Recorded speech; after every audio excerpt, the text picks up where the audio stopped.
as we talk about God being sovereign over language, the very first words that Adam speaks that we have recorded in scriptures is a poem that he says to Eve. And, God brings her to him and he quotes this beautiful poem about her. What's really interesting is in Genesis chapter 4, when we get the line of Cain, one of Cain's uh, future, I don't know, grandson, great great grandson, Lamech. This is in Genesis 4, verse 23. He creates a poem as well. And this is the second poem that we have recorded in scriptures. And it's a poem that's glorifying death and violence Huh. and murder Yeah. as he takes on kind of Cain's curse and uses it as a blessing. So it's pretty despicable. And I joke with my students that this is like the first rap battle in scripture. Welcome to Calvary Conversations. I'm Mike Dodds, the director of CU Press here at Calvary University. And today my guest is Thomas Crank, the English department chair here at Calvary. Welcome to the conversation, Thomas. Thank you. I'm so glad to be here, Mike. I'm very excited. Oh, good, good. We met a number of years ago when you were teaching us, teaching for Calvary as one of our adjunct faculty in English courses, if I remember right. But now you're our chairman of our English department. Tell us a bit about yourself. Introduce yourself. What's your background? Where do you come from? When did you come to faith in Christ? And what's your training? Yeah, Just absolutely. yourself. So most importantly, how I came to Christ. I was a very curious little boy and asked a lot of questions, as many little kids are. And one day, just out of the blue, asked my mom, what happens after we die? And my mom explained that, if you believe in Jesus, then you can be with Christ in heaven. And if not, then you're going to go to hell. And I apparently knew what that was. And that was something I was like, oh, that's how that works. And so I said, well, Mom, I don't believe in Jesus. And so she walked me through what that meant and asked me questions. Now, I don't remember this part in particular, this conversation. I'm getting it secondhand, but I'll talk more about how that developed in a minute. But we prayed, and I accepted Christ right then. To me, though, it became real. It was something that I remember a little bit later on in life when I was in youth group and realizing that this is not just my parents' faith, this is my faith. And so whether it was when I was 4 years old or whether it was then, that became more real to me. And my journey has been one where God constantly pursues me, brings me closer to himself. And if I ever drift, he brings me back. And he's called me to feed his sheep. And that is something that I'm absolutely thrilled to be able to do here at Calvary University.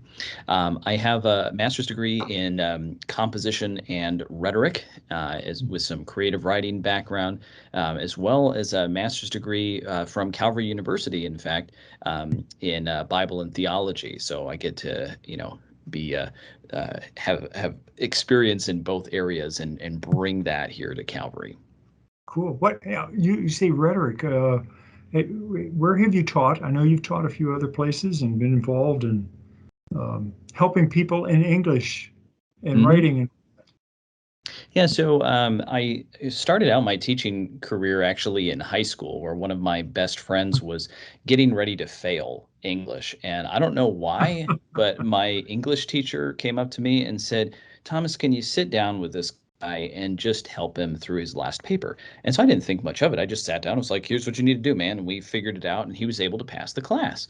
And so then the same thing happens to me when I go to college. My English professor in Comp 1 takes me, like, says, see me after class. And I'm like, what did I do? And she says, you have a line of people at your desk. Follow me. Every time we do peer review, you have a line of people at your desk. Follow me. I want you to work in our writing center. So I worked at the writing center, and it soon became clear to me that teaching is something that God has gifted me to do. So I went to Missouri State University and got to teach college courses there for them, composition and various composition courses, while getting a master's degree. And then from there, I went overseas and taught English at a Chinese university for a year. When I came back here, I worked a homeschool publishing company called McGruffy Press, Mm. and got some curriculum and publishing experience, editing and proofreading. And then after that, I worked at Blue Ridge Christian School. I ended up teaching Bible courses for them, English courses, kind of built a creative writing program for them and writing workshops. And then that's when you and I met. An adjunct position opened up at Calvary, and then I've been here ever since. Cool. Well, neat, neat. I didn't know all those details. I'm looking forward to talking with you personally offline sometime in the future. Yeah, yeah. Let's talk about the English department here. You brought that up here. What my experience when I came to Calvary to teach a number of years ago was that we just had English courses in our general education department, general education part of the planner. Everyone had to take the composition courses, and we didn't have anything else beyond that. And then I remember, I think we started with a minor a while back and added some Mhm. literature courses and whatnot. But now we got a department. Uh, Yeah. Talk a little bit about, yeah, I know you were involved in the process of that, especially starting the department. You started the department. Tell us a little bit about the English department at Calvary. Absolutely. I think it's interesting that you say that, in our beginnings, we just had kind of what was required, the regular composition courses. And we've actually done the research looking at all of the other schools within our accrediting agency, ABHE, and we've discovered that for the most part, that's true, that people tend to do just enough English to get by. Mm. And there are some departments that are some universities and Bible colleges that have a few courses, maybe in C.S. Lewis or Pilgrim's Progress or something along those lines.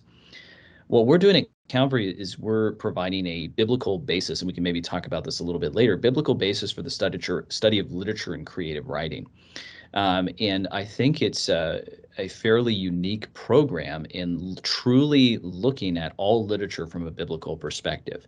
But to answer your question specifically, it was something that was developing when I was an adjunct here. The previous department chair had been building a literature minor to be able to support not only just the study of literature, but also ministry studies and international Mhm. missions, and to get people to be able to find cultural connections through literature.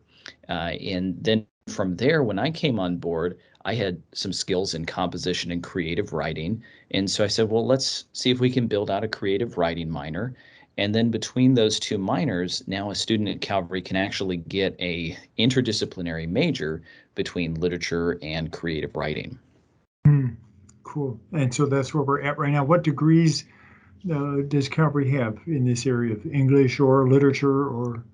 Yeah, so you can get the interdisciplinary major, that it's called interdisciplinary major in creative writing and English literature, or if you prefer literature and creative writing, depends on which side of the fence you fall on. Right, right. Or you could combine it, as many students do, with other minors. And so we Mhm. have some that are interdisciplinary theater and English literature, or Mhm. interdisciplinary theater and creative writing. So there's kind of some unique, this is our Warrior's Choice program where you can blend these different minors. Of Okay. course, we are still thinking about a major in the future, but that's still down the road a ways. Okay. All right. So it's an interdisciplinary. So if somebody comes there wanting to pick up that English element, that literature. Now, I'm using the term English, but you were talking about the creative writing hmm issue. So what is the flavor of that part of that degree? Yeah. So the creative writing side, we look at how do you use the different elements that go into literature and create good, strong, creative pieces in short fiction, poetry, and nonfiction. Those are the main genres. And excuse me, and playwriting would be the other one. And how do you do that according to a biblical worldview in a way that not just ministers to believers, that's one element of it, but also one that can also reach out and impact unbelievers, get out there into the world and take captive philosophies to Christ. That was something that I think your listeners are probably familiar with C.S. Lewis, and his work doesn't just resonate with Christians, but it's something that non-Christians alike are able to see. So much so that I remember watching one of the recent renditions of Chronicles of Narnia, and a kid in the audience screamed "Jesus" when Aslan dies, and comes back to life. And it's like we recognize that, but that's something that even unbelievers can access. And I think that's a unique thing that creative writing can offer. So what, a student looking at schools to go, they like literature, they like writing. Why Calvary? I'm asking you to blow your Absolutely. own horn here in a sense, but yet there's that question of why Calvary. It's I don't know. How would you respond?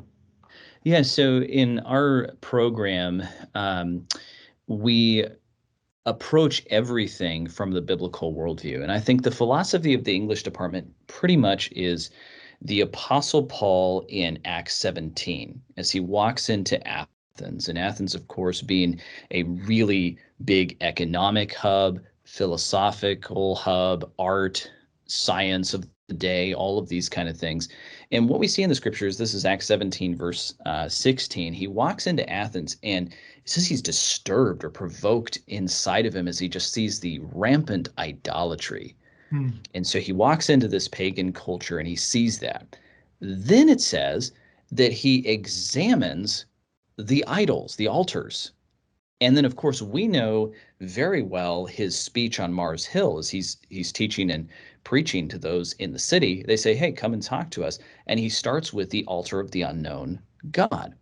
And I think what's one of the things that is in this passage is that he goes into this pagan culture and he looks at their literature, their art, their idolatry. He feels a strong response to it.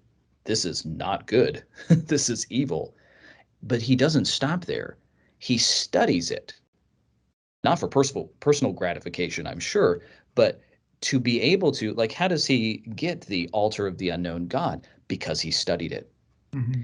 And then in his preaching, he's preaching, and people that are present are part of the Epicurean and Stoic philosophers. Paul quotes from poets and alludes to, I think, two other philosophers in his sermon. And it's not just like he's Googling it on his iPhone or something. Like he is so familiar with their teachings and their poetry, their literature. He's able to pull that stuff out and use it in this well-developed and logical sermon that tears apart their philosophies. So he takes their literature, takes their art, takes it captive to Christ. And so that's what we do in the English department, whether it's the creative writing side or the literature side. And if you come to Calvary and experience this major with us, you'll be brought into kind of some places that are pretty dark, some worldviews that are dark. And but that's how the world presents their philosophy. If you read Freud, you read Nietzsche, you read Marx, they communicate with stories. And that's one of the main ways we deliver our philosophy. And so we engage with those and we get disgusted, just like the Apostle Paul sometimes. But then we pull that captive to Christ as we're commanded in Scripture. And then we do a couple of things. We figure out how can we use this to potentially edify the body. Hmm. Sometimes that's not possible with a particular work. How can we use this to understand a worldview, to dismantle it? How can we use this to share the gospel? And just a quick side note, one of the things that I do on the side, I've been running my own tutoring business for the last 5 or 6 years. Hmm. Most of my clients are unbelievers. And I can't tell you how many times, and this is intentional on my part, I can't tell you how many times I take the literature that they're assigned in the public schools Hmm. and I walk them through the gospel with it. Like it's kind of a sport for me. I'm like, okay, Handmaid's Tale. All right, let's do this. Let's get into this. Hmm. Hey, here's a picture of Jesus in this. I just did it last night with someone. Brought, I think it was Sinbad, the Voyages of Sinbad, and it's a Muslim worldview, Hmm. and Hmm. we brought that in. I was able to talk about Jesus, and so that's what we're teaching our students here, is to be able to impact the church and impact the world Hmm. through the study of literature, and Hmm. we do not retreat. But you were just talking about there's a lot of bad literature out there, Yeah, and I mean that in a Christian sense. right. I just don't want to be exposed to that. But Hmm. it sounds like you're arguing we need to be exposed to some of it. Uh, Yes. how do you help the students here to be exposed appropriately? I don't Yeah. know. Maybe Yeah. that's a great And question to be that's a asking. big thing to wrestle with, and we have. In fact, in one of my classes this cycle, we have been wrestling with this together. We spent 3 hours talking about this, unpacking some stuff like Paul. And one thing that we offer, and our student handbook actually talks about this too, that if you attend Calvary, you're going to be exposed to some things that are not from a biblical worldview. And the purpose of it, as the handbook states, and also our desire as a faculty, is to be able to use this to equip you to serve in the church and the world according to the biblical worldview. And this offers a safe forum for us to be able to do that, rather than out there somewhere in the university where you're exposed to something godless and just left to fend for yourself in a postmodern world. Here, you're able to do it alongside brothers and sisters in an environment where your professor is encouraging you to say, let's dig into this according to the word. What does this mean? Why was this written? What is this actually doing? We are very careful about the pieces that we select. Yeah, just wondering about that one. And there are some things that we avoid for sure. Yeah. Just for those reasons. But we believe that God is the author and is sovereign over language, and that He's called us to take it captive to Christ. Cool. That's neat. Wow. And I'm just thinking from my discipline too. We want to expose the students to aberrant theology, to unbiblical viewpoints, not to taint them, but to be able to discuss that here. If we can't do it here, they're going to get exposed to it somewhere. So, like you're saying, Absolutely. there's just some people we won't read. They're not worth it. Their values are so corrupt, but we want to expose them. Hey, last year, go ahead. Oh, go ahead. No, go ahead, Thomas. Well, this just occurred to me. There's a fascinating passage in Genesis that could illustrate this. As we talk about God being sovereign over language, the very first words that Adam speaks that we have recorded in scriptures is a poem that he says to Eve. And, God brings her to him and he quotes this beautiful poem about her. What's really interesting is in Genesis chapter 4, when we get the line of Cain, one of Cain's future, I don't know, grandson, great-great-grandson, Lamech, this is in Genesis 4, verse 23, he creates a poem as well. And this is the second poem that we have recorded in scriptures.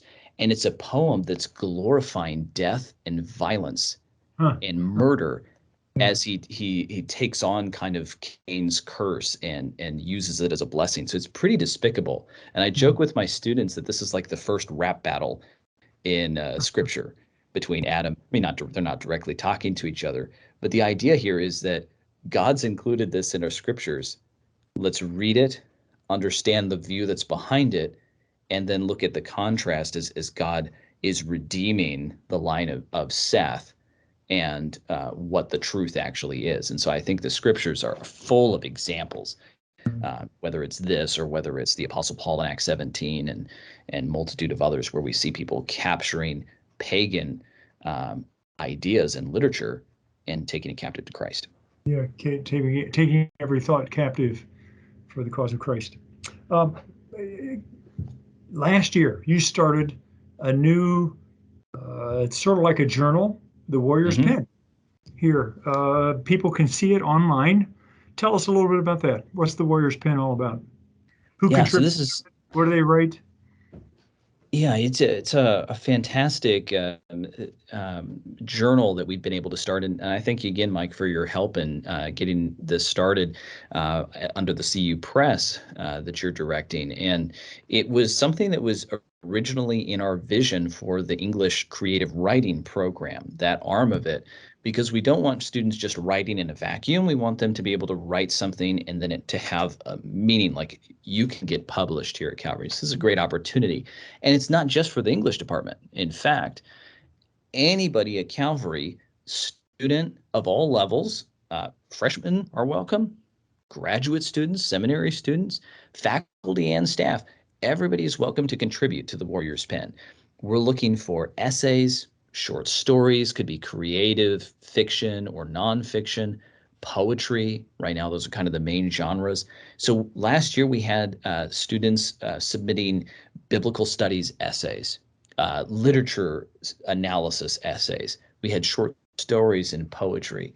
And so it's an opportunity for us to celebrate what God is doing in the Calvary community, lifting up good scholarship that glorifies God, and contributes to the growth of the students across disciplines in the area of writing. Right, right. I liked one of the pieces. One of the students wrote on the armor of the Lord. Hmm. There, Hmm. it's more a theological perspective, but yet because of his experience in the military, brought a good Yes. contemporary thing to it. So where can people find that? That Yeah, new so if you literature. go to calvary.edu and find the CU Press website, there's a link from there to the Warrior's Pen. And off the top of my head, I'm forgetting the exact URL. That's And then from there, you can download the old version. We should be soon posting information. I'm a little bit behind on this actually, but posting some information for submissions for this year. right. And of course, I'd like to invite, if we have any alumni that are watching this, I'd invite them to submit as well. Once they're a part of Calvary University, they're always a part of Calvary University. So we would definitely include them in this. And so our editorial board looks at the pieces. I would also point out here that you'll see examples of some students writing some stories that kind of deal with some darker, edgier themes. I think one piece in particular deals with broken home and kind of emotionally and physically abusive relationship. It's a creative writing piece. But what the student is doing is taking that idea and saying, we got to talk about this as believers. Here's what this does. Here's the results of it. So it's not glorifying it. It's taking that and thinking, how can we address this from biblical worldview? So just some Right. thoughts on that. Yeah, how Scripture informs us to respond to those issues in Hmm. life is what they're talking about. You're a published author yourself. What have you Hmm. published?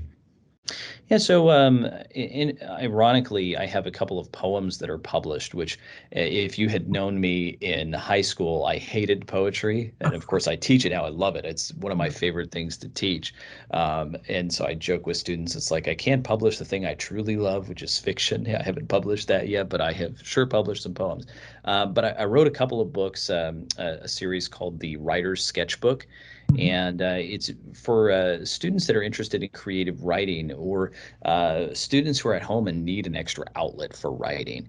And I combined my love of art and writing. And so you have these prompts that inspire students for some kind of story, and then give them blank, lineless pages to be able to create art with their words, maybe different fonts, maybe drawing pictures alongside of it.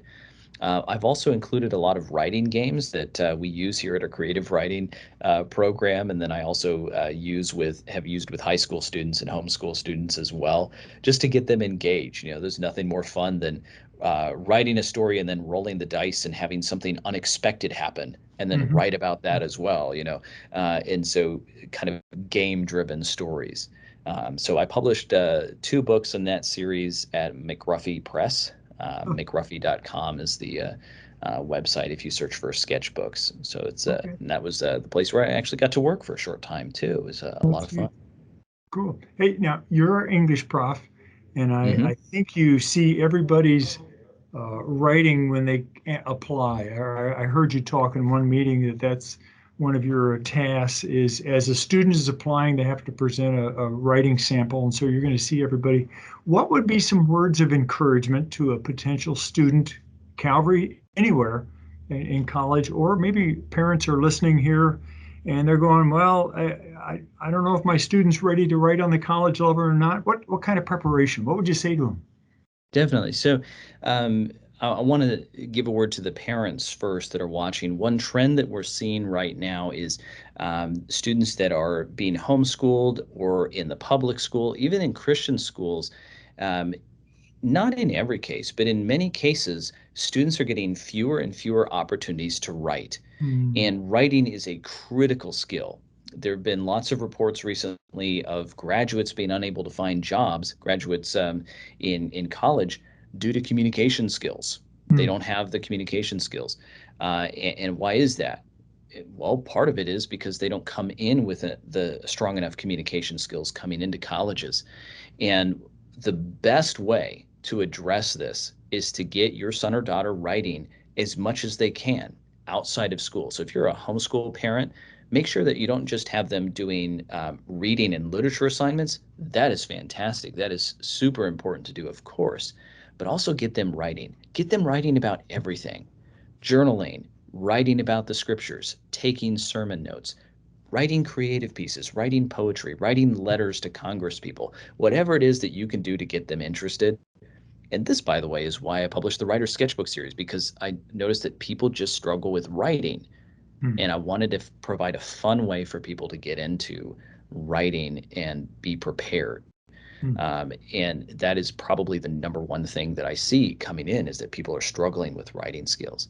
And now to potential students watching this, I don't say that to scare you by any means, because our English program is designed to train you in college level writing skills. So you may say, you know what, I'm entering college, but I'm kind of unsure about my skills. Maybe you're like some of my students that talked to me a couple of weeks ago. They were new freshmen here. They said, I've never written a single paper in my life. I said, you're in the right place. We got to fix that, and we're going to. But I'm going to come alongside you, and we use a mentoring program, a writing workshop program here. Me and my faculty members, my faculty members and goodness, and we work together to help this student grow. That is our priority. So I hear some programs out there just like, well, if you can't write, too bad. We're going to help you. We have courses designed to help. We have the Clark Academic Center, which has a bunch of students, and their job is to come alongside you, kind of like writing discipleship in a way. Right, And right. so definitely get as many writing skills as you can prior to coming to Calvary. No harm in doing that. But at the same time, we do have programs available to help you as you come in as a student. Yeah, I look back and am delighted in the development of the program for writing. I'm thinking now with my professor hat and in the other areas, and always tell the students, you've got God's truth. You got to communicate it clearly, and that takes skill. It takes work. Something anybody can learn. Yeah, you bet. Well, Thomas, if people want to get in touch with you here at school, how would they do that? Yeah, definitely. They can get a hold of me through my email, thomas.crank@calvary.edu. I would love to answer questions that you have about the English department or our philosophy of writing and study of English literature. And my phone extension is 1336, or of course you can call our switchboard and get a hold of me that way as well. Cool. That's great. Well, Thomas, thank you for the conversation today. We're out of time. We want to thank our Professor Crank here for taking the time out of his very busy schedule for very timely ministry in writing. And thank you, our listeners, for joining us today for another Calvary Conversation. Thank you for joining us for this edition of Calvary Conversations, a service of Calvary University in Kansas City, Missouri. We invite you to participate in the conversation by contacting us through the Calvary University website, calvary.edu, or by calling us at 816-322-0110. Join us again next week for another Calvary Conversation.